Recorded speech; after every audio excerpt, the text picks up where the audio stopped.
ఇవాళ మహావీర విక్రమ బజరంగి గురించి మాట్లాడుకున్నాం. ఫస్ట్ మహావీర్ అంటే ఏంటో తెలుసుకుందామా? మహావీరుడంటే కేవలం యుద్ధ రంగాల్లోనే కత్తిపెట్టి పోరాడేవాడు మాత్రమే కాదు.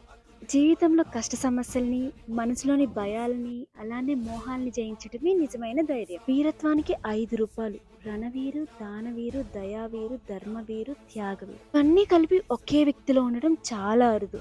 అలాంటిది హనుమంతుడికి ఇవన్నీ ఉన్నాయి. అందుకే అతన్ని మహావీర్ అని అంటారు. ఇప్పుడు రణవీర్ గురించి మాట్లాడుకుందాం. హనుమంతుడు దేశం కాని దేశం లంకలో రాక్షసుల్ని ఎదుర్కొంటాడు. రాక్షసుల్లో ఎవ్వరూ ఆయన ఎదుట నిలవలేకపోయారు. అలానే రావణుడు పంపించిన జంబుమాలి, ఇంకా అతని కుమారుడు అక్షయ్ కుమారుడు అందరూ ప్రాణాలు కోల్పోయారు. అయితే అతని యుద్ధం ఎప్పుడు తన ప్రయోజనం కోసం చేసుకోలేదు. మీరు గమనిస్తే హనుమంతుడు ఎప్పుడు ఇతరులకి సహాయపడటానికే యుద్ధాలు చేసేవాడు కానీ తన కోసం ఏ రోజు ఒక యుద్ధం చేయలేదు. ఇక్కడ యుద్ధం కేవలం శ్రీరాముని యొక్క సేవ, అలానే సీతమ్మ యొక్క వేదన తీర్చడం కోసం మాత్రమే చేశాడు. దయావీర్ గురించి మాట్లాడుకుందాం. హనుమంతుడు ఎప్పుడు ఇతరుల కష్టాన్ని తన కష్టంగా భావించి ఎప్పుడు దయతో సహాయం చేస్తూ ఉండేవాడు. ఇప్పటికీ మనం కష్టాల్లో ఉన్నప్పుడు హనుమంతుడిని ప్రార్థిస్తే ఆయన దయతో మనం ఏదైనా చేయగలమనే నమ్మకం మనకు వస్తుంది. మన దగ్గర ఉన్న ఆస్తిని, సొమ్ముని ఇవ్వటం ఒక రకమైన దానం. కానీ తన శరీరాన్ని, ఆత్మని, మనసుని అన్ని సమర్పించుకోవటం అత్యున్నత దానం.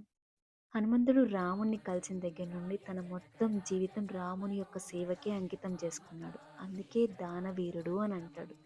త్యాగవీరని ఎందుకంటారంటే హనుమంతుడు అత్యంత శక్తివంతుడు, ధైర్యవంతుడు, అలానే శౌర్యవంతుడు. అయినా ఆయన తన పేరు ప్రతిష్ట పక్కన పెట్టి రాముడి దాసుడిగా, భక్తుడిగా జీవించాడు. ఇది నిజమైన త్యాగం. అందుకే ఆయన త్యాగవీరుడు. 800 మైళ్ళ సముద్రం దాటడం హనుమంతుడికి చాలా సులభం. కానీ లంకలో మరొక సముద్రం ఉంది.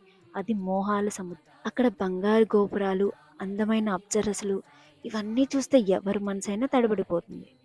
అంగదుడు ఇలా అంటాడు: నేను లంకకు వెళ్తాను, కానీ తిరిగి వస్తానో లేదో నాకు తెలియదు. ఎందుకనంటే అక్కడ సుఖాలు నన్ను ఆపవచ్చు అని చెప్తాడు.